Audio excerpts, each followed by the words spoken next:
Malam itu, gerhana bulan menghiasi langit Bandung dengan nuansa merah darah yang menyelimuti. Di sudut sebuah rumah tua di pinggir kota, Raka duduk termenung di depan peti kayu tua milik almarhum kakeknya, Ki Jaya Manunggal, seorang pendekar sakti yang semasa hidupnya dihormati sekaligus ditakuti. Peti itu telah lama terkunci rapat, tetapi wasiat terakhir sang kakek menyuruh Raka untuk membukanya jika ia merasa benar-benar siap. Malam ini, panggilan itu terasa semakin kuat, seolah-olah sesuatu di dalam peti itu hidup dan menunggunya. Dengan tangan gemetar, Raka memasukkan kunci kuno yang diberikan sang kakek sebelum meninggal.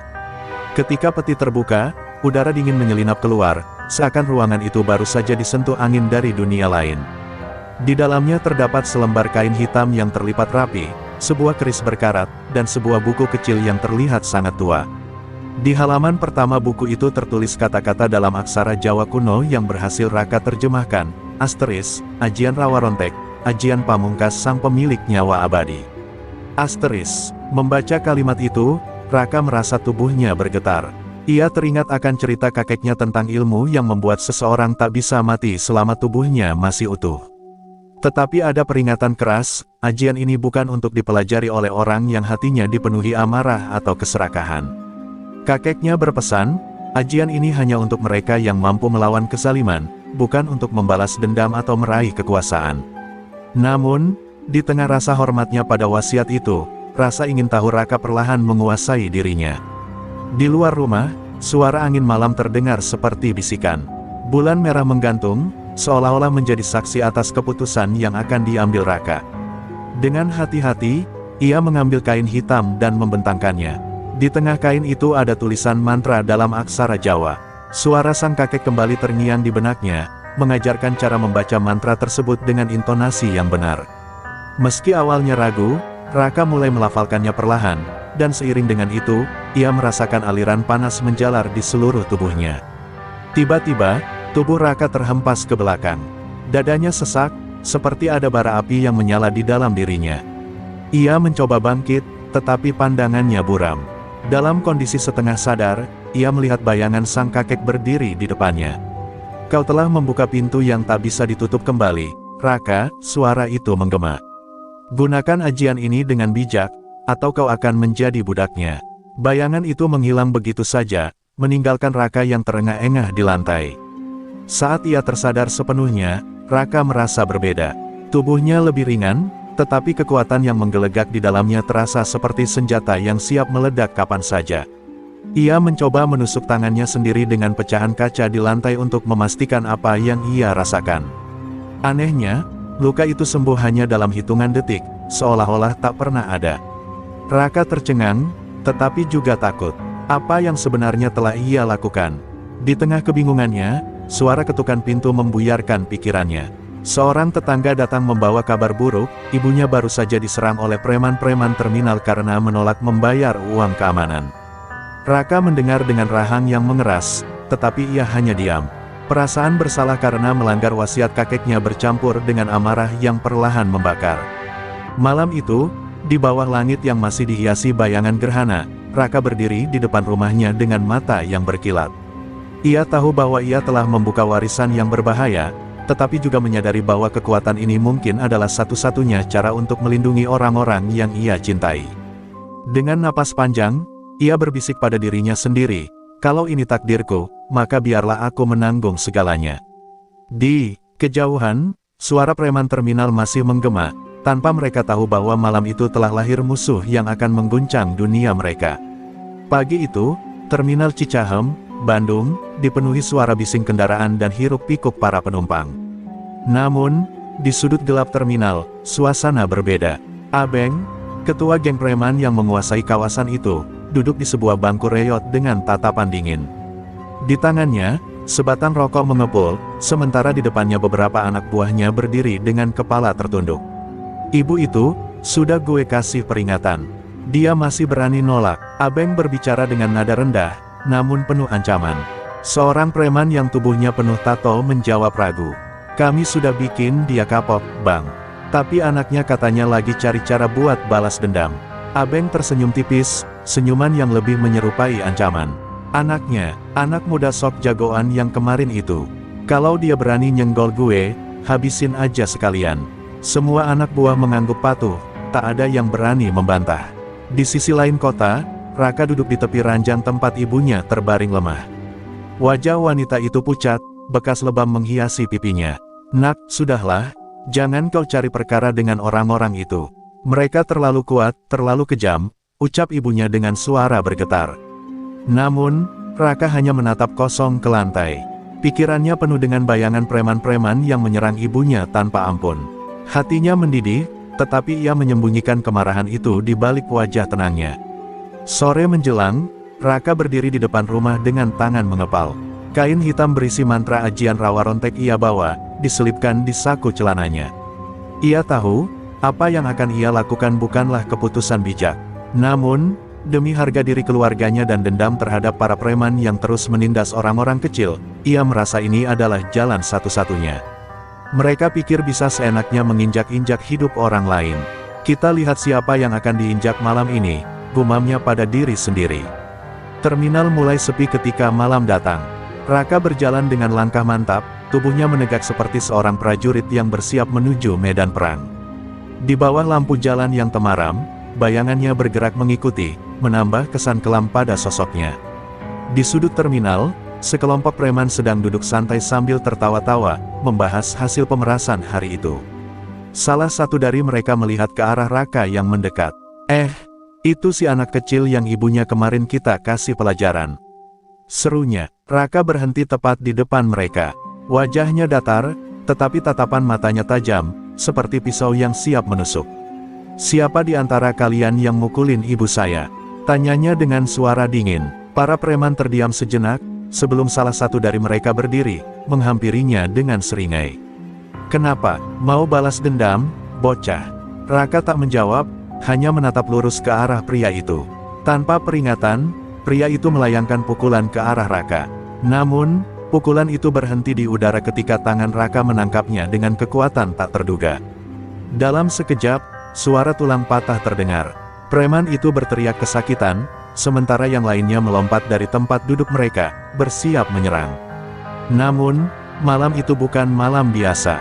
Raka, dengan kekuatan ajian rawa rontek yang baru ia miliki, bergerak seperti binatang buas yang dilepas dari kurungan. Darah dan suara teriakan mengisi malam terminal. Satu persatu preman tumbang di tangan Raka. Mereka melawan, menusuk, bahkan memukulnya dengan benda tumpul, tetapi tubuh Raka terus bangkit seakan tak terpengaruh. Wajahnya berlumuran darah, tetapi matanya tetap bersinar tajam. Ketika pertempuran itu berakhir, Raka berdiri sendirian di tengah tubuh-tubuh yang berserakan. Dari kejauhan, ia melihat sosok Abeng yang menyaksikan semuanya.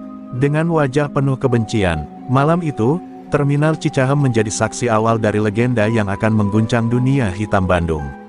Malam itu, langit Bandung dihiasi awan gelap yang menutupi bulan, seolah turut menyembunyikan apa yang baru saja terjadi di Terminal Cicahem. Tubuh-tubuh para preman tergeletak tak berdaya, beberapa masih mengerang kesakitan. Raka berdiri di tengahnya, napasnya memburu, tangannya gemetar bukan karena lelah, tetapi karena amarah yang belum sepenuhnya reda.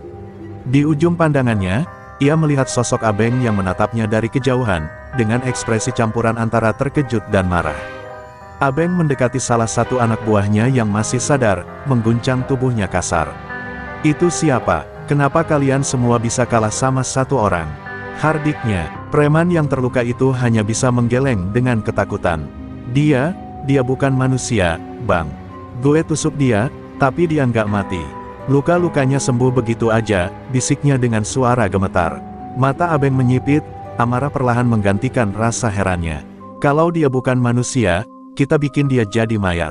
Serunya, memberi perintah kepada anak buahnya yang masih mampu berdiri. Namun, sebelum mereka sempat mendekat, Raka melangkah maju. Darah mengalir dari pelipisnya, tetapi wajahnya tetap dingin. Kau Abeng, kan? Suaranya terdengar rendah namun mengandung ancaman. Kau ketua mereka, kau yang suruh mereka menyerang ibuku. Abeng menyeringai, meskipun ada sedikit kegelisahan di balik matanya. Dan kalau iya, apa yang mau lo lakuin, bocah? Ini wilayah gue, orang kecil kayak lo nggak punya hak buat ngatur di sini. Raka tak menjawab, ia hanya mengangkat kepalanya, menatap Abeng dengan mata tajam seperti elang. Kau pikir, Wilayah ini milikmu hanya karena kau bisa menindas orang yang tak berdaya. Kau salah. Malam ini, aku rebut kembali keadilan untuk mereka, katanya dengan nada penuh kemarahan. Abeng tertawa, tetapi tawanya terdengar tegang. Ia menyuruh anak buahnya maju, tetapi mereka ragu, mengingat apa yang baru saja terjadi. Salah satu preman memberanikan diri menyerang, namun Raka bergerak lebih cepat. Dalam satu gerakan, ia menjatuhkan lawannya ke tanah. Tubuh preman itu bergetar, seolah-olah Raka memiliki kekuatan yang tak kasat mata, sesuatu yang lebih dari sekadar tenaga manusia biasa. Melihat itu, Abeng akhirnya maju sendiri. Ia membuka jaketnya, memperlihatkan tubuh yang dipenuhi tato dan bekas luka, tanda bahwa ia juga seorang petarung yang tangguh. Duel itu pun dimulai. Abeng menyerang dengan brutal, menggunakan tinjunya yang keras dan teknik bertarung jalanan. Raka meladeni dengan tenang, meskipun serangan Abeng sempat membuatnya terjatuh. Namun, setiap kali ia jatuh, tubuhnya bangkit kembali, dan luka-luka di tubuhnya menutup seolah-olah waktu berbalik. Abeng mulai panik. "Apa-apaan kau ini? Manusia apa setan?" teriaknya di tengah pertarungan. "Mungkin aku memang bukan manusia lagi," jawab Raka, suaranya dingin. "Tapi aku adalah apa yang kau ciptakan dengan kesalimanmu." Dalam satu pukulan keras, Raka menghantam Abeng hingga pria itu terpental ke tanah. Abeng mencoba bangkit, tetapi Raka sudah di atasnya, menginjak dadanya dengan keras. "Ini peringatan. Tinggalkan terminal ini dan semua orang yang ada di sini, atau kau akan merasakan apa artinya mati perlahan," ancam Raka dengan nada tajam. Abeng menatap mata Raka, melihat sesuatu yang lebih dari sekadar amarah. Ia melihat seorang pria yang telah melampaui batas kemanusiaan. Dengan sisa tenaga, ia hanya bisa mengangguk ketakutan. Malam itu, Raka membiarkan Abeng pergi, tetapi dengan satu pesan, jangan pernah kembali. "Jika kau berani menginjak terminal ini lagi, kau tidak akan selamat." Setelah semuanya berakhir, Raka berjalan menjauh, meninggalkan terminal yang hening. Sementara angin malam membawa keheningan yang tak biasa. Di dalam hatinya, Raka tahu bahwa pertempuran ini hanyalah permulaan dari sesuatu yang jauh lebih besar. Malam setelah pertarungan itu, terminal Cicahem kembali sunyi. Suasana mencekam menyelimuti tempat itu, seolah-olah jejak pertempuran masih terasa di udara. Di rumahnya, Raka duduk di sudut kamar dengan tangan berlumuran darah, bukan darah lawannya, melainkan darahnya sendiri yang tak berhenti ia uji.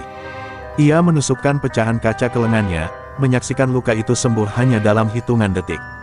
Satu sisi dirinya kagum dengan kekuatan yang ia miliki, namun sisi lainnya diliputi ketakutan.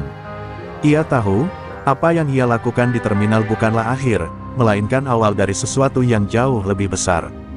Di sisi lain kota, Abeng terkapar di salah satu rumah persembunyian kelompoknya. Tubuhnya penuh luka, tetapi bukan rasa sakit fisik yang menghantuinya, melainkan bayangan Raka. "Dia bukan manusia, dia monster," gumamnya sambil menggenggam botol minuman keras. Para anak buah yang selamat hanya bisa saling berpandangan, tak ada yang cukup berani untuk menenangkan pemimpin mereka. Salah satu preman akhirnya memberanikan diri berbicara, "Bang, kita nggak bisa lawan dia dengan cara biasa. Kita butuh seseorang yang ngerti soal ilmu begituan." Abeng menatapnya tajam. "Dukun?" tanyanya pendek. Preman itu mengangguk pelan. Abeng menyadari bahwa kekuatan Raka bukanlah sesuatu yang bisa dikalahkan dengan senjata atau tinju. Ia memutuskan untuk menemui seorang dukun hitam yang pernah ia kenal semasa mudanya. Dukun itu, Ki Surya Lodra, adalah seorang ahli ilmu hitam yang terkenal mampu menciptakan ajian penangkal untuk segala jenis kekuatan. "Kalau anak itu pikir dia abadi, gue bakal kasih dia lawan yang bisa menghancurkan keabadiannya," gumam Abeng dengan nada penuh dendam, matanya menyala seperti api. Sementara itu, di rumah Raka, suasana tak kalah tegang. Ibunya mulai mencurigai perubahan pada diri anaknya. "Kau pergi ke terminal malam itu, kan?" tanya sang ibu dengan nada lemah tetapi penuh rasa takut. Raka hanya diam, tak ingin mengakui apa yang telah ia lakukan. Namun, matanya yang penuh dendam menjawab lebih dari kata-kata. "Nak, kalau kau terus seperti ini, kau hanya akan menghancurkan dirimu sendiri. Kakekmu sudah memperingatkan tentang ajian itu. Itu bukan untuk mainan," ucap ibunya, suaranya semakin bergetar. "Tapi apalagi yang bisa aku lakukan, Bu? Mereka menyerang kita, mempermalukan kita di tanah kita sendiri. Kalau aku diam saja, mereka akan terus menindas, jawab Raka dengan nada rendah tetapi penuh tekanan. Ibunya tak mampu berkata-kata lagi. Ia tahu, amarah Raka sudah tak bisa dibendung, dan kekuatan yang kini dimilikinya hanya akan membuatnya semakin terperosok. Malam itu, Raka kembali ke terminal, kali ini dengan langkah yang lebih berat. Ia tahu, apa yang ia lakukan adalah langkah tanpa jalan kembali. Namun, saat ia tiba di sana, terminal tampak kosong. Tak ada tanda-tanda preman yang biasa berkeliaran. Sejenak ia merasa lega, berpikir bahwa amukannya telah membuat mereka pergi. Namun, firasat buruk segera menyergapnya. Suara angin malam terdengar aneh, seperti bisikan-bisikan yang memanggil namanya. Dari kegelapan, seorang pria tua dengan jubah hitam muncul, membawa tongkat kayu dengan kepala berbentuk tengkorak. Wajahnya penuh kerutan, tetapi sorot matanya tajam, seperti mampu menembus jiwa. "Kau pasti Raka, pemuda yang katanya tak bisa mati," kata pria itu dengan suara parau. Raka mengerutkan kening, melangkah maju dengan waspada. "Siapa kau?" tanyanya. Pria itu tersenyum, tetapi senyuman itu lebih menyerupai ancaman. "Aku hanyalah seseorang yang dikirim untuk menguji kekuatanmu. Mari kita lihat, apakah benar ajianmu sehebat itu." Sebelum Raka sempat menjawab, pria itu menghentakkan tongkatnya ke tanah, dan seketika, angin dingin menyapu seluruh terminal. Tubuh Raka langsung merasakan sensasi yang berbeda. Kali ini, untuk pertama kalinya sejak ia mendapatkan ajian Rawa Rontek, ia merasa tubuhnya terancam. Malam itu, pertarungan yang sesungguhnya dimulai, membawa Raka pada kenyataan bahwa kekuatannya tidak tak terkalahkan seperti yang ia bayangkan. Angin dingin yang tiba-tiba menyapu terminal terasa seperti membawa kekuatan gelap yang menekan seluruh tubuh Raka. Pria tua berjubah hitam, Ki Surya Lodra, berdiri dengan tongkat tengkoraknya yang bersinar redup di bawah cahaya bulan. "Ajian Rawa Rontek, ya, aku sudah mendengar legenda itu," katanya sambil melangkah perlahan mendekati Raka. "Tapi kau terlalu muda untuk memahami kutukan yang sebenarnya kau bawa." Raka menggertakkan giginya, tubuhnya bersiap menghadapi serangan. "Siapa kau, dan apa maumu dariku?" tanyanya dengan nada dingin, meski jantungnya berdetak lebih cepat dari biasanya. Ki Surya tersenyum sinis. "Aku hanya menjalankan permintaan seseorang. Tapi kau jangan salah paham, ini bukan sekadar pertarungan biasa.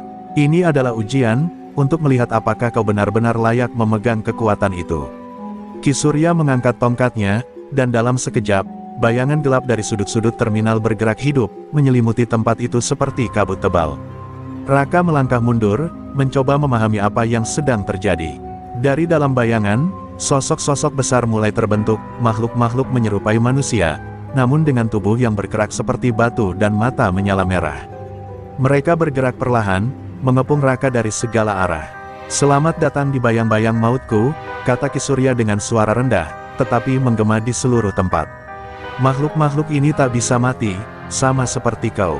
Mari kita lihat siapa yang akan bertahan lebih lama." Raka menatap makhluk-makhluk itu dengan tajam. Ia tahu, ini bukan hanya pertarungan fisik, tetapi juga ujian mental untuk menguji batas kepercayaannya pada ajian Rawa Rontek.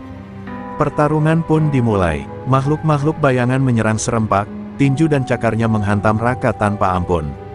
Meski tubuhnya mampu menyembuhkan luka dengan cepat, rasa sakit tetap terasa, menambah beban mentalnya. Namun, setiap kali Raka terjatuh, ia kembali bangkit dengan amarah yang semakin membara. "Aku tak peduli apapun ini. Aku tak akan kalah," teriaknya sambil menghantam salah satu makhluk itu hingga pecah menjadi kabut hitam. Ki Surya hanya tertawa dingin melihat Raka yang terus melawan.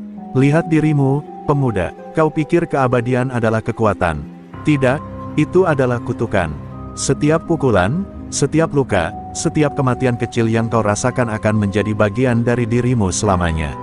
Sampai kapan kau bisa bertahan?" tanyanya dengan nada mengejek. Namun, Raka tak memedulikan kata-kata itu. Ia tahu satu hal, ia tidak boleh menyerah. Dengan kekuatan yang tersisa, ia mulai mengingat mantra dari kain hitam yang diberikan oleh kakeknya. Dengan suara lantang, ia melafalkan mantra itu, dan seketika tubuhnya memancarkan cahaya merah menyala. Cahaya itu memukul mundur makhluk-makhluk bayangan, menghancurkan mereka satu persatu. Ki Surya tersentak, untuk pertama kalinya terlihat sedikit terkejut. "Kau benar-benar anak yang keras kepala," gumamnya. Ia mengangkat tongkatnya, mencoba memanggil lebih banyak bayangan, tetapi Raka telah berdiri tepat di depannya.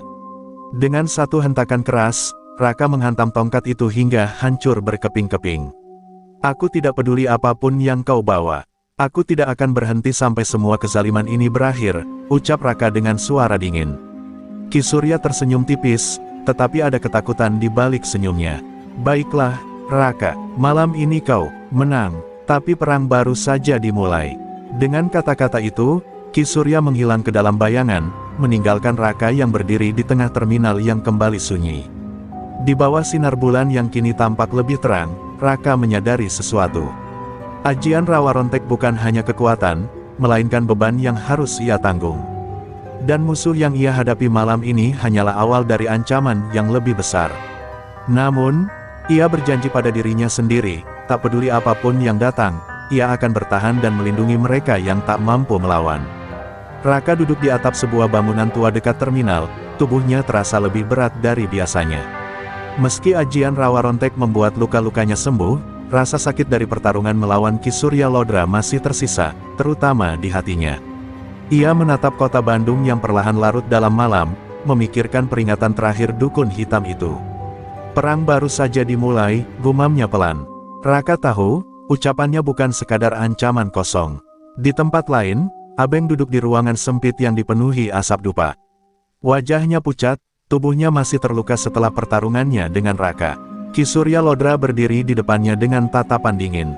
Pemuda itu bukan lawan biasa, ucap Ki Surya. Ajian Rawa Rontek membuatnya hampir tak terkalahkan. Tapi bukan berarti ia tak bisa dihancurkan. Abeng menatap dukun itu dengan mata penuh dendam. Kalau kau tahu caranya, lakukan. Aku tak peduli apa yang harus kubayar, dia harus mati. Ki Surya tersenyum tipis, senyum yang menyimpan rahasia gelap. Ajian Rawa Rontek memang membuat tubuhnya abadi, tetapi itu juga kutukannya. Ada satu kelemahan yang bisa kita manfaatkan, katanya sambil mengambil secarik kain kuno dari tasnya. Aku akan membuatkan mantra yang khusus untuk menghancurkan jiwa pemuda itu. Tapi kau harus bersabar, ini membutuhkan waktu dan pengorbanan. Sementara itu, di rumah, Ibu Raka semakin khawatir. Ia melihat perubahan drastis pada anaknya sejak malam itu. Raka menjadi pendiam, sering melamun, dan menghindari percakapan tentang apa yang terjadi. Nak, ini sudah terlalu jauh, ucap ibunya suatu malam, sambil memegang tangan Raka. Ajian itu bukan untuk balas dendam. Kau bisa kehilangan dirimu sendiri. Namun, Raka hanya menatap ibunya dengan mata penuh tekad. Bu, ini bukan hanya tentang kita lagi. Mereka akan terus datang, dan aku tidak akan membiarkan mereka menyakiti orang lain. Di terminal, suasana kembali terasa berbeda. Raka memutuskan untuk kembali berjaga-jaga, memastikan tak ada lagi kekacauan. Namun, malam itu, ia merasakan sesuatu yang aneh. Udara terasa lebih dingin dari biasanya, dan setiap langkahnya terdengar bergema, meski tempat itu sepi. Ia merasa seperti diawasi, tetapi tak ada siapapun di sana. Firasat buruk mulai menghantuinya, tetapi ia menepisnya dengan keyakinan bahwa ia telah mengusir ancaman terbesar. Namun, ancaman itu ternyata lebih dekat daripada yang ia bayangkan. Di balik bayangan, Abeng dan Ki Surya mulai mempersiapkan serangan balasan. Mereka mengumpulkan preman-preman dari luar kota, orang-orang kejam yang tak peduli pada apapun selain uang. Dengan janji kekayaan dan kekuatan, Abeng berhasil membentuk kelompok baru, jauh lebih besar dan berbahaya. Di sisi lain, Ki Surya mulai merapal mantra gelap, mempersiapkan senjata rahasia yang akan melemahkan ajian Raka. Malam menjelang tengah, Raka berdiri di tengah terminal yang sunyi. Ia mendengar langkah kaki mendekat, kali ini bukan satu atau dua orang, tetapi puluhan. Dari kegelapan, muncul segerombolan pria bertubuh besar, membawa senjata tajam. Di belakang mereka, Abeng muncul dengan senyum penuh kebencian. Ini waktunya untuk balas dendam, bocah, katanya dengan nada dingin. Raka berdiri tegak, menatap mereka tanpa rasa takut. Namun, kali ini ada sesuatu yang berbeda. Saat ia mencoba merasakan kekuatannya, tubuhnya terasa lebih berat. Luka di lengannya yang seharusnya sembuh dalam hitungan detik kini tetap terbuka. Ia mulai menyadari ada sesuatu yang salah, sesuatu yang tidak ia pahami. Abeng melangkah maju, mengacungkan sebuah benda kecil yang bersinar redup, sebuah jimat yang dipegangnya erat. Kau pikir kau abadi? Hah! Lihatlah sekarang, ini baru permulaan, katanya, sebelum menyerang dengan senyum penuh kemenangan. Raka terhuyung mundur, menatap luka di lengannya yang masih terbuka. Untuk pertama kalinya sejak mendapatkan ajian rawa rontek, tubuhnya gagal menyembuhkan diri secepat biasanya. Rasa sakit yang merambat ke seluruh tubuhnya bukan hanya fisik, tetapi juga mental, seolah-olah keabadiannya mulai terkikis. Di depannya, Abeng tertawa puas sambil menggenggam jimat kecil yang bersinar merah. "Kau tidak sehebat yang kau kira, bocah," ejek Abeng. "Aku sudah tahu rahasia keabadianmu. Sekarang, kau akan merasakan apa artinya menjadi manusia biasa." Kerumunan preman di belakang Abeng mulai mengepung Raka. Mereka menyerang dengan brutal, menghantamnya dari segala arah. Raka mencoba melawan, tetapi setiap serangannya terasa lemah. Tubuhnya yang biasanya tak terkalahkan kini terasa berat, seperti dibebani sesuatu yang tak terlihat. Darah mengalir dari luka-lukanya, dan untuk pertama kalinya, ia merasakan rasa takut akan kematian. Namun, di tengah kepanikan itu, ia tetap berusaha berdiri. "Aku tidak akan menyerah," gumamnya dengan napas terengah-engah. Di sisi lain terminal, Ki Surya mengawasi dari kejauhan sambil tersenyum dingin. "Ajian rawa rontek bukanlah kekuatan abadi tanpa batas," gumamnya. "Selama jimat ini mengikat tubuh dan jiwanya, kekuatannya akan terkunci. Biarkan dia merasakan rasa sakit yang ia anggap tak mungkin lagi ia alami." Ki Surya merapal mantra pelan, memperkuat efek jimat yang digenggam Abeng. Aura gelap menyelimuti tempat itu, membuat udara semakin mencekam. Namun, Raka bukanlah sosok yang mudah menyerah. Dengan segenap sisa kekuatan, ia mengingat pesan terakhir dari kakeknya tentang ajian ini. Ajian rawa rontek bukan hanya tentang tubuh yang tak bisa mati. Itu adalah ujian bagi jiwa yang kuat, gumamnya, mengingat suara kakeknya. Ia mulai melafalkan mantra yang pernah diajarkan, meski tubuhnya penuh luka. Perlahan, cahaya merah dari tubuhnya kembali menyala, memaksa beberapa preman mundur karena panas yang tak kasat mata. Abeng tersentak, melihat cahaya itu. "Apa-apaan ini?" Ki Surya bilang dia sudah lemah. Teriaknya panik, namun, Ki Surya tetap tenang. "Jangan biarkan dia selesai melafalkan mantranya. Hancurkan dia sekarang," perintahnya. Mendengar itu, para preman menyerang lebih beringas, tetapi Raka bertahan. Meski tubuhnya terluka, ia terus melafalkan mantra dengan suara lantang, mengatasi rasa sakit yang menyiksa. Sebuah ledakan cahaya tiba-tiba menghentikan semua gerakan. Tubuh Raka bersinar terang, mengusir aura gelap yang menyelimuti tempat itu. Preman-preman yang menyerangnya terlempar ke belakang, tak mampu mendekatinya lagi. Abeng melangkah mundur, wajahnya dipenuhi ketakutan. "Tidak mungkin, kau seharusnya tak bisa melawan kekuatan ini," teriaknya. Namun, Raka menatapnya dengan mata penuh kemarahan. "Keabadian ini bukanlah kekuatanmu untuk dikendalikan, Abeng. Aku akan menunjukkan padamu bahwa ini lebih dari sekadar tubuh yang tak bisa mati." Dengan kecepatan luar biasa, Raka menyerang Abeng. Jimat yang digenggam pria itu dihancurkan dalam sekali pukulan. Ki Surya yang melihat itu tertegun, mantranya tiba-tiba terhenti. "Tidak mungkin, dia berhasil melawan pengikatnya sendiri," gumamnya. Tanpa jimat itu, kekuatan Raka kembali sepenuhnya. Tubuhnya yang penuh luka perlahan sembuh, dan auranya menjadi semakin menakutkan. Melihat Ki Surya mencoba melarikan diri, Raka melemparkan batu besar ke arahnya, menghancurkan jalur keluarnya. "Kau tidak akan pergi begitu saja," kata Raka dengan nada dingin. "Ini adalah akibat dari permainanmu, dan aku akan pastikan kau tidak mengancam siapapun lagi." Abeng dan anak buahnya hanya bisa gemetar ketakutan saat Raka melangkah maju. Malam itu, terminal menjadi saksi amukan seorang pemuda yang menguasai kekuatan ajian rawa rontek sepenuhnya, dengan niat menghentikan segala kejahatan yang berani menantangnya. Terminal kini sunyi setelah amukan besar itu. Tubuh-tubuh preman tergeletak tak berdaya, beberapa melarikan diri dengan sisa tenaga, sementara Abeng terduduk di tanah, gemetar di hadapan Raka.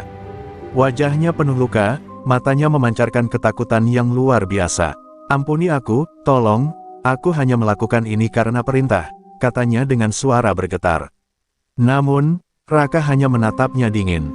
"Perintah, itu alasan yang selalu kalian gunakan untuk menghancurkan hidup orang lain," jawabnya tegas.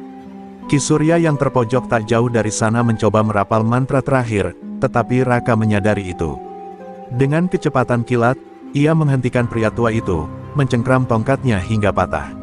"Ilmu gelapmu sudah cukup membuat banyak orang menderita, ucap Raka, matanya menyala merah seperti bara. Ki Surya tersenyum tipis meski darah mengalir dari sudut bibirnya. Kau menang hari ini, anak muda. Tapi ingat, kekuatanmu adalah kutukan. Semakin kau gunakan, semakin kau kehilangan dirimu sendiri, katanya sebelum terjatuh tak sadarkan diri. Raka berdiri di tengah kekacauan itu, tubuhnya memancarkan aura mengintimidasi. Namun, di balik kekuatannya, ia merasa ada sesuatu yang hilang. Hatinya bergolak, mempertanyakan tujuan dari semua ini. Apa aku benar-benar melakukan hal yang benar? Gumamnya, sambil menatap tangan yang baru saja menghancurkan begitu banyak nyawa. Ia menyadari bahwa keabadiannya tidak hanya menjadi kekuatan, tetapi juga beban berat yang terus membayangi hidupnya. Di sisi lain, Abeng berusaha menyeret tubuhnya menjauh, mencoba melarikan diri dalam kesunyian. Namun, langkahnya terhenti saat Raka berdiri di depannya, menatapnya dengan mata penuh amarah. Kau pikir aku akan membiarkanmu pergi begitu saja? Tanya Raka dengan nada dingin. Abeng terdiam, tubuhnya gemetar. Namun, sesuatu dalam tatapan Raka berubah. Amarahnya perlahan mereda, digantikan oleh rasa lelah yang mendalam. Pergilah, katanya akhirnya, tapi jangan pernah kembali ke kota ini, atau aku tak akan memberi ampun. Abeng tak percaya dengan apa yang didengarnya, tetapi ia tak berani membantah. Dengan langkah terlatih, ia pergi meninggalkan terminal, meninggalkan rasa malu dan ketakutan yang akan menghantuinya selamanya. Raka berdiri mematung, menatap punggung musuhnya yang perlahan menghilang di kejauhan. Menghancurkan mereka tak akan menghapus dendam ini, pikirnya. Ia menyadari, meski telah menang, ada kekosongan besar dalam hatinya. Pulang ke rumah, Raka menemukan ibunya duduk di ruang tamu, menunggunya dengan wajah penuh kecemasan. Nak, kau terluka? Tanya ibunya sambil memeriksa tubuhnya. Raka hanya menggeleng, meski hatinya terasa jauh lebih terluka daripada fisiknya. Aku sudah melakukan apa yang harus aku lakukan, Bu, jawabnya pelan. Namun, ibunya tahu, ada sesuatu yang lebih besar yang sedang membebani putranya. Nak, kekuatan itu bukan untuk balas dendam. Itu untuk melindungi. Jangan biarkan dendammu menguasaimu. Kata-kata ibunya menusuk dalam ke hati Raka. Ia terdiam, merenungkan semua yang telah ia lakukan. Ajian Rawa Rontek memberinya kekuatan luar biasa, tetapi juga menjauhkannya dari rasa kemanusiaan. Ia merasa terasing, bukan hanya dari orang lain, tetapi juga dari dirinya sendiri. Di malam yang sunyi itu, Raka berjanji pada dirinya sendiri. Aku harus menemukan jalan untuk menggunakan kekuatan ini dengan benar. Aku tak akan menjadi seperti mereka. Namun, jauh di dalam hatinya, Raka tahu perjalanan ini belum selesai. Dendam dan kekuatan selalu berjalan beriringan, dan setiap langkah yang ia ambil membawa risiko kehilangan lebih banyak hal yang ia cintai. Dengan tekad yang baru, Raka memutuskan untuk meninggalkan terminal sementara waktu, mencari makna sejati dari ajian yang diwariskan padanya. Keabadian ini adalah ujian, bukan anugerah. Aku harus menemukan jalanku sendiri, pikirnya, sebelum menghilang ke dalam kegelapan malam. Raka melangkah menyusuri jalanan sunyi di pinggiran kota Bandung, jauh dari keramaian terminal yang dulu menjadi saksi pertarungan terbesarnya. Kepalanya dipenuhi pikiran-pikiran berat, bayangan pertarungan melawan Ki Surya dan Abeng terus menghantui benaknya. Setiap langkah yang ia ambil terasa seperti membawa beban keabadian yang makin menekan. Malam itu, ia berusaha mencari jawaban, mencari makna dari kekuatan yang telah mengubah hidupnya. Dalam keheningan malam, ia tiba di sebuah rumah tua yang tampak tak terawat. Rumah itu adalah milik almarhum kakeknya, seorang dukun sakti yang mewariskan ajian Rawa Rontek kepadanya. Raka masuk ke dalam rumah yang penuh debu, mencari petunjuk yang mungkin bisa menjelaskan lebih jauh tentang ajian ini. Di sudut ruangan, ia menemukan sebuah peti kayu kecil yang terkunci rapat. Dengan hati-hati, ia membuka peti itu menggunakan kunci yang tergantung di lehernya sejak kecil. Di dalam peti, ia menemukan buku tua yang penuh dengan tulisan kuno. Setiap halaman dipenuhi dengan mantra-mantra dan catatan kakeknya tentang ilmu yang diwariskannya.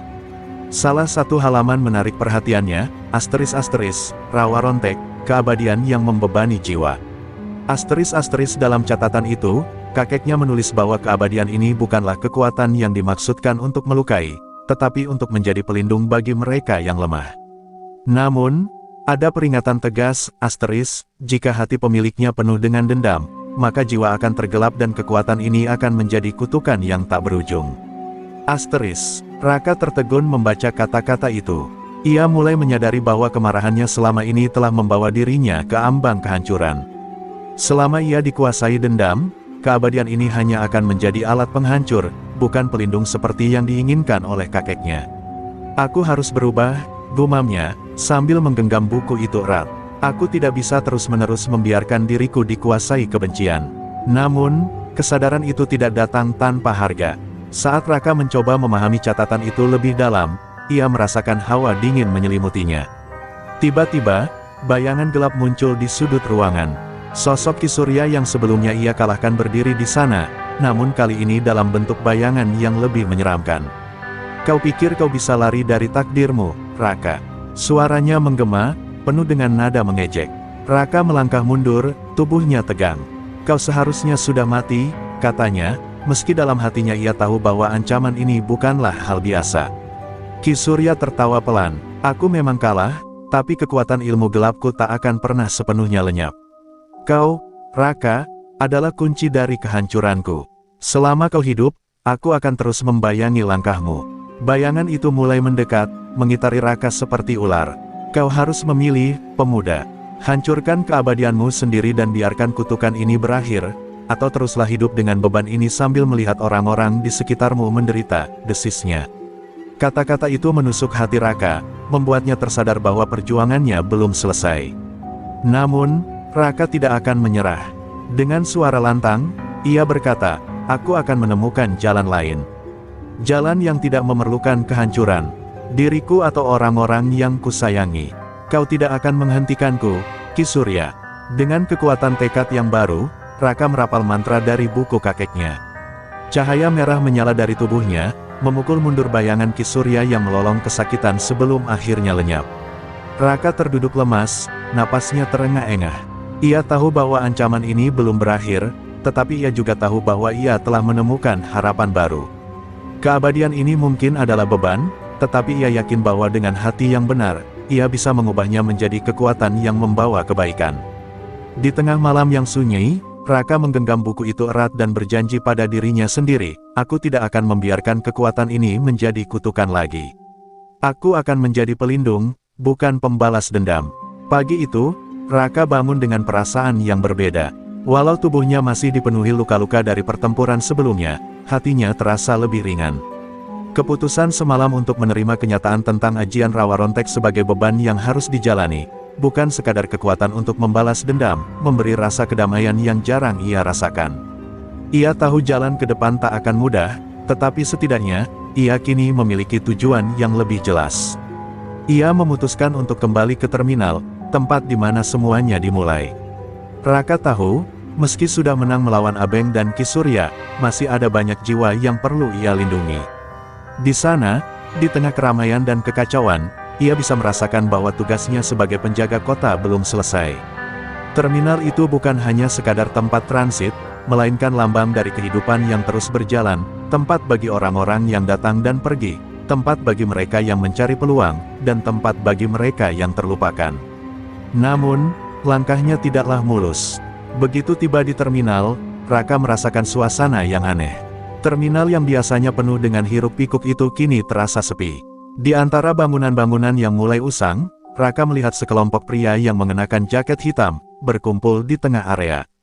Mereka tampak berbeda, lebih terorganisir, dan memiliki aura yang lebih menakutkan. Raka merasakan bahwa ini bukanlah kelompok biasa. Ada yang lebih besar sedang bermain di balik layar. Tiba-tiba, salah satu dari mereka, seorang pria berbadan kekar dengan tatapan tajam, menatap Raka dari kejauhan. Pria itu melangkah mendekat, diikuti oleh beberapa orang lainnya. Kau Raka, si pemuda dengan ajian Rawa Rontek, bukan? Tanya pria itu dengan suara rendah dan dingin. Raka tidak menjawab, hanya menatap tajam. Ia tahu, ini adalah salah satu kelompok yang mencoba menguasai kota ini dengan cara kekerasan. Jangan coba-coba ikut campur urusan kami, anak muda, lanjut pria itu, kini semakin dekat. Kau mungkin punya kekuatan, tapi tidak akan bisa melawan kami semua. Raka bisa merasakan ancaman itu. Dalam hati, ia bertanya-tanya, siapa mereka dan siapa yang mengirim mereka. Namun, Sebelum ia bisa merespons, pria itu melanjutkan, kami adalah bagian dari kekuatan yang lebih besar, kekuatan yang bahkan tidak kau pahami. Kami adalah mereka yang mengatur segala sesuatu di bawah bayang-bayang, dan kami tahu siapa yang harus dihancurkan untuk mencapai tujuan kami. Raka menyadari bahwa ia sedang berhadapan dengan sesuatu yang lebih besar daripada sekadar preman terminal. Kelompok ini bukan hanya sekadar geng jalanan, mereka memiliki kekuatan yang lebih luas, lebih terstruktur, dan lebih berbahaya. Kau tidak akan bisa mengalahkan kami dengan ilmu kecil itu, kata pria itu sambil tertawa sinis. Ajian rawa rontekmu hanyalah seberkas cahaya di tengah kegelapan yang jauh lebih besar. Namun, kali ini Raka tidak merasa terintimidasi. Ia berdiri tegak, menyadari bahwa inilah ujian yang lebih besar baginya. Aku tidak peduli siapa kalian, atau siapa yang mengirim kalian, jawabnya dengan suara penuh keyakinan. Aku akan melindungi kota ini, bahkan jika itu berarti aku harus menghadapi kalian semua. Pria itu berhenti sejenak, menilai Raka dengan tatapan tajam. Lalu, ia mengangguk pelan. Baiklah, Raka, kalau itu yang kau pilih, maka kita akan lihat seberapa jauh kekuatanmu bisa bertahan. Tapi ingat, dunia ini lebih kejam dari yang kau bayangkan. Dengan itu, pria itu memberi isyarat, dan anak buahnya mulai bergerak maju, siap untuk menguji sejauh mana Raka bisa bertahan. Namun, Raka tahu, perjalanan ini baru saja dimulai, dan kali ini, ia tidak akan mundur. Langit mulai memudar menjadi kelabu, dan terminal yang semula sepi kini dipenuhi oleh ketegangan yang memuncak. Raka berdiri di tengah-tengah kerumunan pria berbadan kekar yang mengelilinginya. Tatapan mereka penuh ancaman, dan Raka tahu, ini bukan sekadar perkelahian biasa. Mereka bukan hanya sekedar geng jalanan, mereka adalah bagian dari sesuatu yang lebih besar, sebuah organisasi yang telah lama berakar dalam kegelapan kota ini. Raka merasakan beban yang lebih berat di pundaknya, dan rasa cemas perlahan merayap. Pria yang berbicara sebelumnya, yang kini berdiri paling depan, memandangnya dengan tatapan sinis. Kau tidak tahu apa yang sedang kau hadapi, katanya, suaranya penuh ancaman. Kami bukan hanya berurusan dengan terminal atau kota ini, kami mengatur banyak hal yang lebih besar. Kekuasaan yang tak terhitung jumlahnya, dan kau, pemuda bodoh ini, akan menjadi korban pertama. Raka mendengus, berusaha menenangkan pikirannya. Aku tidak peduli seberapa besar kekuatan kalian. Terminal ini, kota ini, adalah rumahku. Aku akan bertahan, apapun yang terjadi, jawabnya, dengan tegas, meski hatinya berdebar kencang. Tiba-tiba, suara tawa mengejek terdengar di antara kerumunan. Kau pikir kau bisa melawan kami dengan kekuatan yang hanya kau pelajari dalam waktu singkat. Ajian rawa rontekmu itu tidak lebih dari sekadar seni belaka. Teriak pria bertubuh kekar itu. Raka bisa merasakan bahwa mereka berusaha menggertaknya, mencoba membuatnya goyah dengan merendahkan kekuatan yang ia miliki. Namun, Raka tahu, setiap serangan yang mereka lancarkan tidak akan pernah mampu menghancurkan tekadnya. Dengan gerakan cepat, pria itu melangkah maju dan menyerang Raka. Sebuah pukulan besar meluncur ke arah wajah Raka, tetapi dengan refleks cepat, Raka menangkisnya, memanfaatkan kekuatan ajian rawa rontek untuk menghindar. Udara terasa panas ketika kedua tubuh itu bertabrakan, dan energi yang terpancar dari tubuh Raka membuat para penyerang mundur sejenak. Namun, pria itu hanya tersenyum, seolah tidak terpengaruh. Hebat, kau bisa menghindar. Tapi apakah kau bisa bertahan? Ia berkata dengan nada mengejek.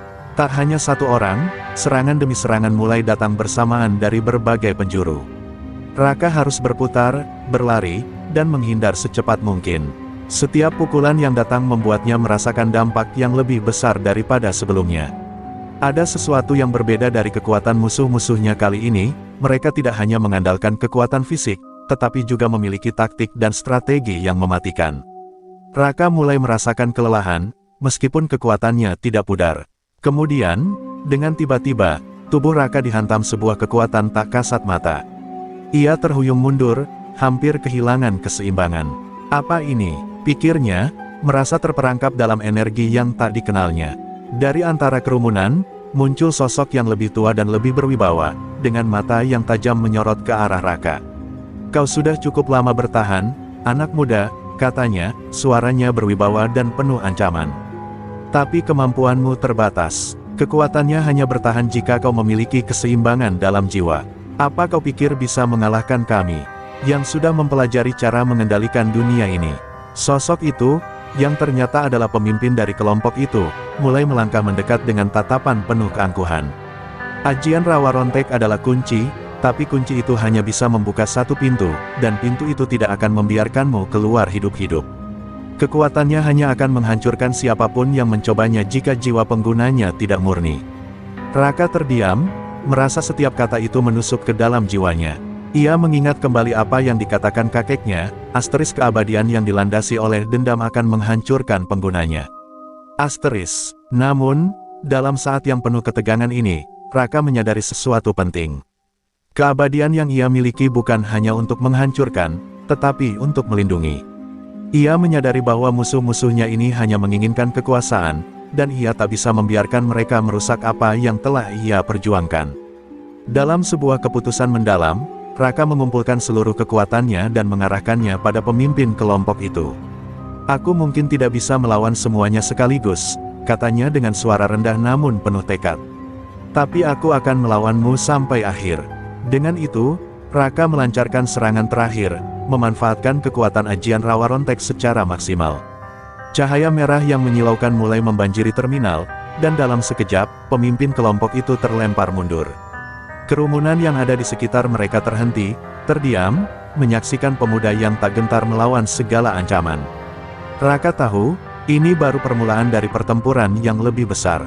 Namun, kali ini ia sudah siap. Setelah serangan terakhirnya, Raka terdiam di tengah terminal yang penuh kerusakan. Tubuhnya terasa lelah, dan napasnya terengah-engah, namun ada sesuatu yang berbeda dalam dirinya. Cahaya merah yang menyelimuti dirinya mulai meredup, meninggalkan jejak-jejak energi yang mengalir pelan di tubuhnya. Pemimpin kelompok yang baru saja ia serang tergeletak di tanah, matanya terpejam dalam keheningan yang mencekam. Raka menatapnya sejenak, namun rasa bimbang kembali datang. Apa yang telah ia lakukan? Apakah ini benar-benar jalan yang harus ia pilih? Kerumunan yang menyaksikan pertempuran itu mulai bergerak mundur, memberikan ruang bagi Raka untuk bernafas. Beberapa dari mereka tampak takut, sementara yang lainnya mulai membuka percakapan bisik-bisik. Meskipun menang, Raka merasakan kegelisahan dalam hatinya. Ia telah mengalahkan pemimpin kelompok itu, tetapi ia tahu, ini bukan akhir. Ada sesuatu yang lebih besar lagi yang menggerakkan kota ini, dan ia belum tahu siapa yang berada di balik semua ini. Musuh-musuhnya bukan sekadar individu yang berbahaya, mereka adalah bagian dari suatu jaringan yang lebih kuat, yang terus berkembang. Raka berjalan mundur, melangkah jauh dari pusat keramaian, menuju lorong sepi di sisi terminal. Di sana, ia duduk di sebuah bangku tua, mencoba menenangkan pikirannya. Begitu banyak pertanyaan yang menggelayuti kepala dan hatinya. Apa tujuan sejati dari semua ini? Pikirnya, kenapa kekuatan ini harus ada, jika pada akhirnya hanya membawa kehancuran? Apakah aku benar-benar mampu mengendalikannya? Namun, tak lama kemudian, sebuah suara lembut memanggilnya dari belakang. "Raka." Raka menoleh, dan di hadapannya berdiri seorang wanita yang ia kenal dengan baik. Dia adalah Maya, sahabat lamanya, yang sejak lama menghilang setelah peristiwa yang membuatnya memilih meninggalkan kota. Mata Maya menatap Raka dengan tatapan penuh perhatian, seolah tahu apa yang sedang dipikirkan oleh pemuda itu. "Aku tahu apa yang kau rasakan, Raka," ucapnya dengan suara lembut. "Keabadian bukanlah berkah seperti yang kau kira. Tapi kau harus tahu, kekuatan itu bisa mengubah dunia, jika kau tahu bagaimana menggunakannya." Raka terdiam, merasa ada ketenangan yang tiba-tiba mengalir dalam dirinya. "Maya, aku takut kehilangan arah, takut terperangkap dalam kekuatan ini, dan takut menjadi seperti mereka," jawab Raka, suaranya penuh keraguan. Maya mendekat, duduk di sampingnya, lalu menatap jauh ke depan. "Aku tahu itu. Kita semua memiliki pilihan, Raka. Pilihan untuk menjadi siapa kita, memilih untuk menggunakan kekuatan itu untuk kebaikan atau menghancurkan. Kekuatan itu tidak akan pernah memilih kita, kita yang memilih bagaimana menggunakannya.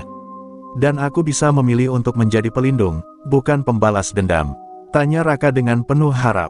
Maya mengangguk pelan. "Tentu saja, tapi itu bukanlah perjalanan yang mudah. Jalan ini penuh dengan godaan, kebingungan, dan kesalahan. Namun jika kau terus mencari cahaya dalam dirimu, kau akan menemukan jalan yang benar." Raka terdiam, merenungkan kata-kata Maya. Tiba-tiba, rasa cemasnya berkurang sedikit. Ada secercah harapan dalam hati Raka, meskipun jalan di depan tampak gelap dan penuh tantangan. Namun, Maya menyadari bahwa waktunya untuk berbicara dengan Raka semakin singkat. "Raka, aku harus pergi. Tapi ingatlah ini, apapun yang terjadi, kekuatan ini tidak akan pernah bisa dikendalikan oleh kemarahan atau kebencian. Hanya dengan hati yang bersih kau bisa menjadi benar-benar kuat. Percayalah pada dirimu sendiri." Maya berbalik, berjalan menjauh dengan langkah yang mantap, meninggalkan Raka yang masih duduk dengan tatapan kosong. Raka merasa ada perubahan besar dalam dirinya. Kata-kata Maya, sahabat yang dulu ia cintai, kini menjadi petunjuk yang mengarahkannya ke jalan yang lebih benar. Ia tahu, meski tantangan besar masih menantinya, ia harus terus berjalan. Dengan kekuatan yang ada di dalam dirinya, ia bisa melindungi orang-orang yang ia cintai, bukan untuk membalas dendam atau membinasakan, tetapi untuk memberi harapan. Keabadian bukanlah beban, selama ia tahu bagaimana menggunakannya. Dengan tekad yang baru, Raka berdiri dan memandang ke depan. Ia tahu perjalanan ini belum selesai, tetapi sekarang ia tidak lagi takut pada masa depan. "Aku akan menemukan jalanku," katanya pelan, sebelum melangkah keluar dari terminal yang kini kembali sunyi, meninggalkan bayang-bayang kegelapan yang sebelumnya mengikutinya. Raka berjalan menyusuri jalanan kota yang mulai gelap, memikirkan kembali kata-kata Maya yang begitu dalam maknanya. Setiap langkahnya terasa lebih mantap, meskipun bayangan masa lalu dan pertempuran yang tak terhitung jumlahnya terus menghantuinya. Keabadian yang pernah ia anggap sebagai anugerah kini terasa seperti sebuah beban yang harus ia kendalikan dengan bijaksana. Namun, ia tahu, langkah pertama adalah memahami dirinya sendiri, mengenal siapa ia sebenarnya tanpa dibayangi oleh kebencian atau dendam. Sementara itu, di balik kegelapan yang melingkupi kota Bandung, kelompok yang telah dihadapi Raka sebelumnya tidak tinggal diam. Pemimpin mereka, meskipun terluka parah, selamat dari serangan Raka. Ia kembali ke markas mereka, tempat di mana keputusan-keputusan besar biasanya diambil. Di ruang gelap yang diterangi oleh cahaya redup, para pemimpin yang tersisa berkumpul. Mereka memandang pemimpin mereka yang terluka dengan rasa hormat dan kecemasan. "Apa yang akan kita lakukan sekarang?" Salah satu anggota bertanya. Raka semakin kuat. Dia bukan sekadar anak muda dengan ajian biasa. Ada sesuatu yang lebih dalam pada dirinya. Pemimpin itu terdiam sejenak, meraba luka-luka di tubuhnya. Namun, di matanya, ada api yang tak padam. "Raka bukan hanya ancaman biasa," katanya dengan suara berat. "Dia adalah kunci. Jika kita bisa menguasainya, kita bisa mengendalikan lebih dari sekadar terminal ini. Kita bisa mengendalikan seluruh kota ini." Ia tertawa pelan, penuh keganasan. "Dan kita tahu, kekuatan yang dia miliki tidak akan pernah bertahan lama jika dia terus berjalan di jalan yang salah. Kita hanya perlu menunggu." Kembali ke Raka, ia tiba di sebuah tempat yang dulu pernah ia singgahi dengan Maya, sebuah taman kecil yang tersembunyi di antara gedung-gedung tua. Tempat itu memiliki kenangan indah yang selalu membuatnya merasa tenang. Ia duduk di bangku taman itu, menatap langit yang mulai gelap. Pikirannya berkelana pada pertemuannya dengan Maya tadi, pada pesan yang harus ia pegang teguh. "Aku tidak bisa lagi membiarkan kekuatan ini menguasai diriku," katanya dalam hati. "Aku harus menemukan cara untuk menggunakannya untuk kebaikan." Namun, tak lama kemudian, suasana sepi yang ada di taman itu berubah. Suara langkah kaki terdengar dari kejauhan, diikuti oleh sosok-sosok yang mulai mendekat. Raka mengenali mereka sebagai para anggota kelompok yang telah menyerangnya di terminal. Mereka bergerak cepat, seolah sudah menunggu saat yang tepat untuk menyerang lagi. Raka mengumpulkan kekuatannya, siap untuk bertarung, tetapi kali ini ia merasa berbeda.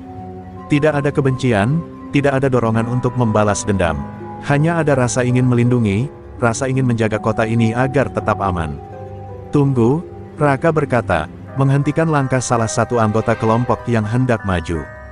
"Kalian tidak tahu apa yang kalian lakukan.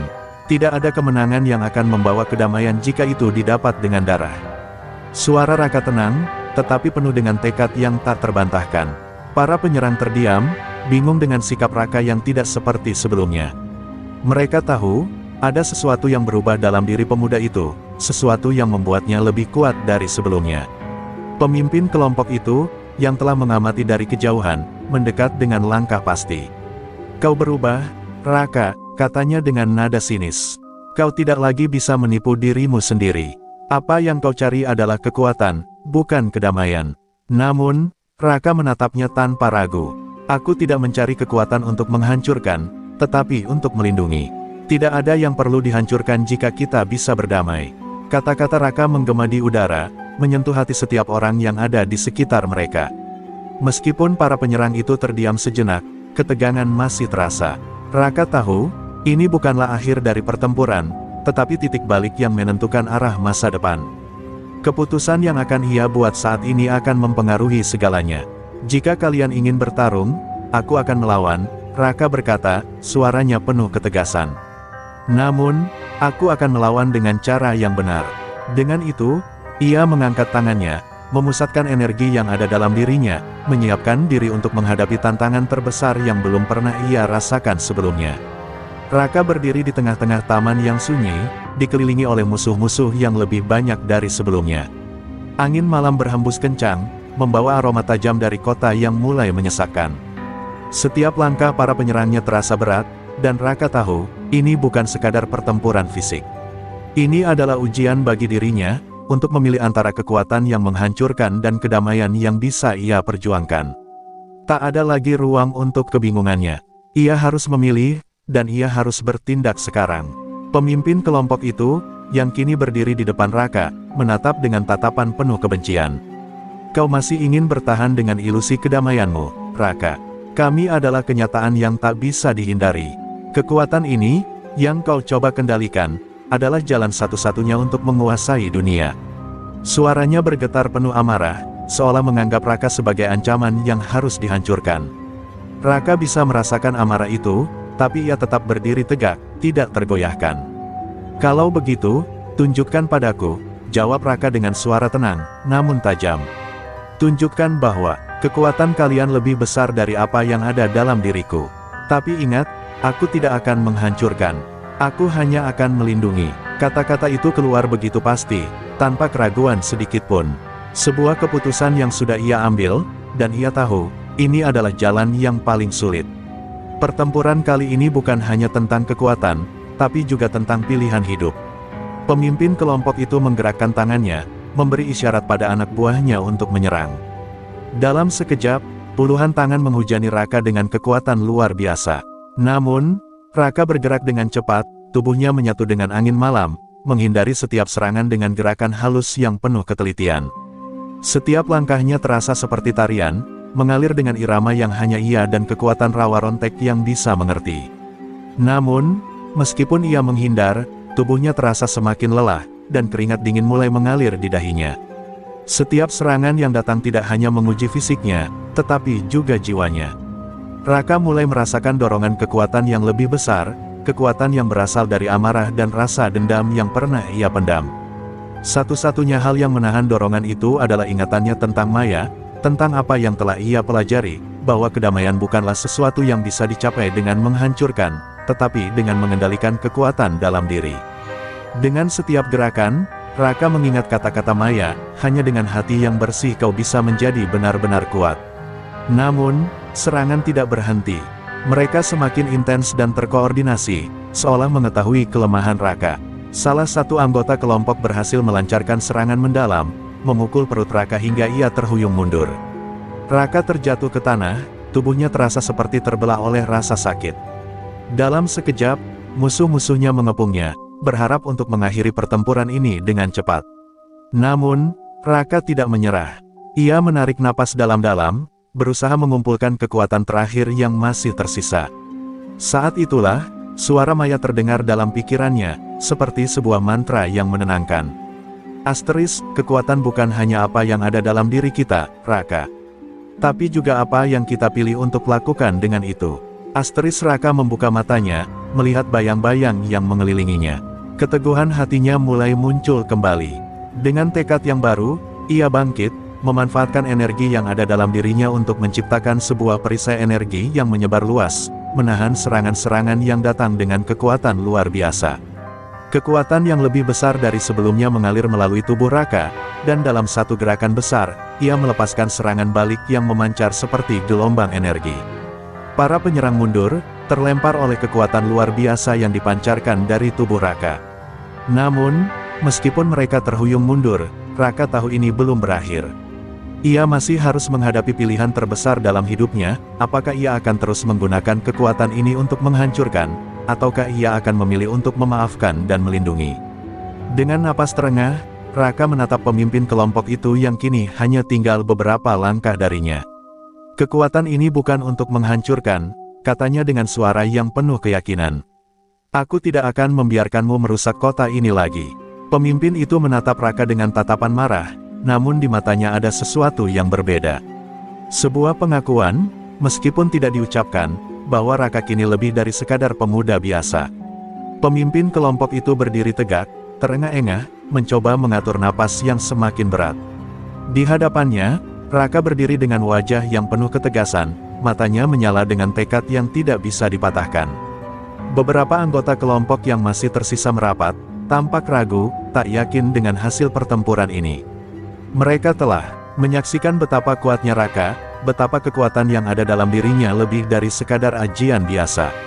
Mereka tahu, Raka bukan lagi sekadar musuh yang mudah dikalahkan, tetapi juga sosok yang bisa mengubah seluruh arah kota ini. Pemimpin itu menatap Raka dengan kebingungannya yang mendalam. Kau benar-benar berubah, Raka. Kau memilih untuk melawan kami bukan dengan kekuatan, tapi dengan hati. Itulah yang membuatmu berbeda. Suaranya terdengar penuh kebingungan, seolah dia masih berusaha memahami apa yang sebenarnya terjadi. Kau memiliki potensi untuk menguasai kota ini, bahkan lebih dari itu. Tapi mengapa kau memilih jalan ini? Mengapa memilih kedamaian yang tak bisa kau jamin? Raka tidak langsung menjawab. Dia menatap pemimpin itu dengan pandangan yang dalam, seolah memikirkan setiap kata yang akan keluar dari mulutnya. Aku pernah berjuang dengan kemarahan, dengan kebencian. Dan itu membuatku buta. Tapi sekarang aku tahu, aku tidak ingin menjadi seperti kalian. Kekuatan ini, yang pernah kuanggap sebagai jalan untuk menghancurkan, kini aku sadari bisa menjadi jalan untuk melindungi. Kita bisa mengubah kota ini, tanpa harus merusaknya. Raka mengangkat tangannya, menunjukkan bahwa ia tidak ingin melanjutkan pertempuran. Namun, pemimpin itu tertawa keras, suara tawanya menggema di tengah keheningan. Melindungi, apakah itu benar-benar mungkin, Raka? Dunia ini bukanlah tempat untuk perlindungan, ini adalah tempat yang hanya mengenal kekuatan dan dominasi. Dia melangkah maju, mencoba menekan Raka dengan kata-katanya yang penuh kebencian. Kau hanya seorang anak muda yang terjebak dalam dunia yang tak kau pahami. Dan suatu hari nanti, dunia ini akan mengingat siapa yang benar-benar berkuasa. Raka merasakan ketegangan yang semakin meningkat, tetapi kali ini ia tidak terprovokasi. Dalam dirinya, ada kedamaian yang lebih besar dari kemarahan apapun.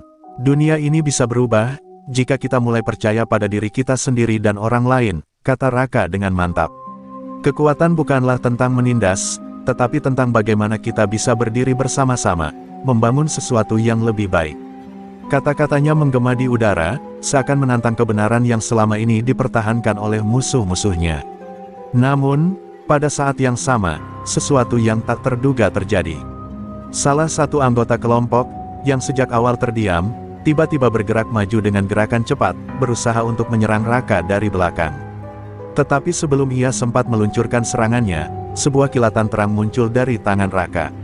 Tanpa sadar, ia melepaskan ledakan energi yang membuat anggota tersebut terlempar jauh, tak sadarkan diri. Raka terkejut dengan kekuatan yang baru saja ia lepaskan, sebuah tanda bahwa ia masih belum sepenuhnya mengendalikan ajian Rawa Rontek. Pemimpin kelompok itu mengamati kejadian itu dengan mata yang penuh amarah. Kau tidak akan pernah bisa menghindar dari takdirmu, Raka. Teriaknya, apa yang kau coba pertahankan hanya akan berakhir dengan kehancuran. Kami akan kembali, dan kali ini kami akan mengalahkanmu dengan cara yang lebih kejam. Suaranya menggema penuh ancaman, tetapi Raka tetap tenang. Ia tahu, ini bukan akhir. Ini hanya awal dari sebuah perjalanan panjang yang akan menguji tekadnya. Raka menatap pemimpin itu dengan penuh keyakinan. Jika kau ingin bertarung, aku akan melawanmu, katanya dengan suara keras dan jelas. Tapi ingat, aku tidak akan berjuang untuk menghancurkan, aku berjuang untuk melindungi. Kekuatan ini ada dalam diriku untuk menjaga apa yang benar, bukan untuk menindas yang lemah. Dengan itu, Raka mengangkat tangannya sekali lagi, memusatkan energi yang ada di dalam dirinya. Ia tahu, pertempuran ini belum selesai, tetapi kali ini, ia siap untuk menghadapi tantangan apapun yang datang, dengan hati yang lebih kuat dan tekad yang tak tergoyahkan. Pemimpin kelompok itu mundur beberapa langkah, matanya penuh dengan amarah dan kebingungan. Ia tahu bahwa Raka bukan lagi sekadar anak muda yang bisa dipermainkan. Ada sesuatu dalam diri Raka yang membuatnya berbeda, sesuatu yang bahkan dirinya sendiri belum sepenuhnya mengerti. Dalam diam, ia memandang ke arah para anggotanya yang masih berdiri dengan ragu, terbelah antara mengikuti perintahnya atau merasakan kekuatan luar biasa yang baru saja dikeluarkan oleh Raka. Ini adalah titik balik yang tidak bisa dihindari. Raka berdiri tegak, tubuhnya masih bergetar karena sisa-sisa kekuatan yang baru saja ia lepaskan. Namun, ada ketenangan di wajahnya, seolah ia telah menemukan keseimbangan dalam dirinya. "Kalian tidak perlu takut," kata Raka dengan suara lembut namun penuh kekuatan. "Kekuatan ini bukanlah untuk menghancurkan. Aku hanya ingin melindungi orang-orang yang aku cintai, dan kota ini." Kata-kata itu keluar dengan keyakinan yang menggetarkan, cukup untuk mengubah pandangan banyak orang yang berada di sekitarnya.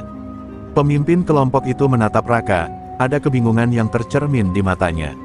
"Apa yang membuatmu begitu yakin bahwa kedamaian bisa tercapai?" tanyanya dengan nada penuh tantangan. "Apakah kau pikir, setelah semua yang telah kita lakukan, kita bisa berdamai begitu saja? Kekuatan ini sudah terlalu jauh untuk ditarik kembali, Raka. Kami takkan berhenti." Ia berkata dengan suara yang semakin keras, seolah mencoba menggoyahkan tekad Raka dengan kata-kata tajam itu. Raka terdiam sejenak, meresapi kata-kata pemimpin itu. Namun, dalam hati, ia merasa bahwa ini adalah ujian terakhir yang harus ia hadapi. Bukan hanya ujian untuk kekuatan fisiknya, tetapi juga ujian untuk jiwanya. "Kekuatan bukanlah segalanya," jawabnya dengan tenang, meskipun ada perasaan berat di dada. "Kekuatan sejati adalah saat kita bisa memilih untuk berhenti berperang, untuk memilih jalan yang lebih baik, meskipun itu tidak mudah. Aku tahu ini takkan mudah, tapi aku akan terus berjuang untuk kota ini." Ketegangan semakin meningkat, namun Raka tetap berdiri tanpa sedikit pun gentar. Sementara itu, para anggota kelompok yang tersisa tampak terbelah. Beberapa di antara mereka mulai meragukan tujuan pemimpin mereka. Mereka melihat bagaimana Raka, yang sebelumnya mereka anggap sebagai musuh yang bisa dihancurkan, kini berdiri dengan kebesaran hati yang tidak bisa mereka temui dalam diri mereka sendiri. Pertempuran ini bukan hanya soal kekuatan, tetapi tentang nilai-nilai yang mereka pegang teguh. Salah satu anggota kelompok, yang sejak tadi hanya diam, akhirnya melangkah maju, berbicara dengan suara pelan namun penuh keyakinan. "Apa yang dia katakan ada benarnya," ujarnya, menatap pemimpin mereka. "Kita telah berjuang dengan cara yang salah. Mungkin inilah waktunya untuk berhenti." Kata-kata itu mengalir begitu mudah, mengubah suasana hati para anggota lainnya yang mulai terpengaruh. Pemimpin kelompok itu terdiam, wajahnya berubah, seolah kebingungannya semakin dalam.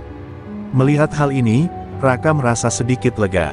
Mungkin, memang ada harapan untuk perubahan. "Kalian bisa memilih," katanya dengan nada lembut namun penuh kekuatan. "Kekuatan kalian tak harus digunakan untuk menghancurkan. Kalian punya kesempatan untuk membangun sesuatu yang lebih baik, lebih berarti. Pilihan itu ada di tangan kalian." Raka berkata dengan tulus, berharap agar kata-katanya bisa meresap dalam hati mereka yang kini ragu-ragu. Pemimpin kelompok itu menghela napas panjang, tatapannya kosong, seolah berjuang untuk mengerti apakah jalan yang Raka tawarkan adalah satu-satunya jalan yang tersisa. Namun, meskipun masih ada keraguan, ada sesuatu yang terbersit dalam pikirannya, keinginan untuk mengakhiri pertarungan ini, untuk menemukan kedamaian. Meski dengan cara yang tidak mudah. Ia menatap Raka dengan pandangan yang tidak lagi penuh kebencian, tetapi lebih seperti pengakuan akan sesuatu yang lebih besar. Mungkin kau benar," gumamnya, mengalah.